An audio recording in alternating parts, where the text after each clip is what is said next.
I want to talk to you about an addiction. It is not alcohol, it is not gambling, it is not drugs. It is something much more subtle and much more dangerous. It is called a monthly salary. Just like a drug, it gives you a temporary high. At the end of the month, the money hits your account. You feel safe, you feel relief. The pain of life goes away for a few days, but then the effect wears off, and you have to go back to beg for another dose. Who is the drug dealer? The dealer is your boss. The dealer is the corporation. They know exactly how much to pay you. They give you just enough to keep you coming back, but never enough to set you free. If they paid you too little, you would quit.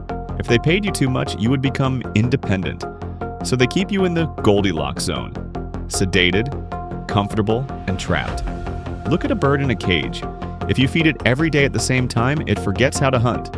It forgets how to fly. Eventually, even if you open the door, the bird will not leave. It is terrified of the world outside. That bird is you. You have traded your freedom for security. You have traded your infinite potential for a predictable number on a screen. But this drug has a terrible side effect. It kills your dreams, slowly, quietly, without you noticing. You say, "I will start my business next year.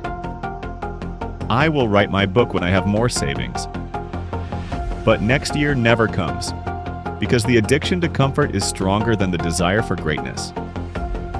You wake up one day, and you are 60 years old. The cage was comfortable, but it was still a cage. Breaking an addiction is painful. It's called withdrawal. Leaving your job feels like jumping off a cliff.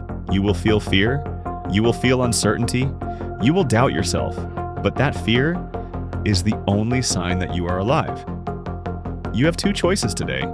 Keep taking the drug and sleepwalk through life, or rip out the IV drip and face the pain of freedom. Which one will you choose?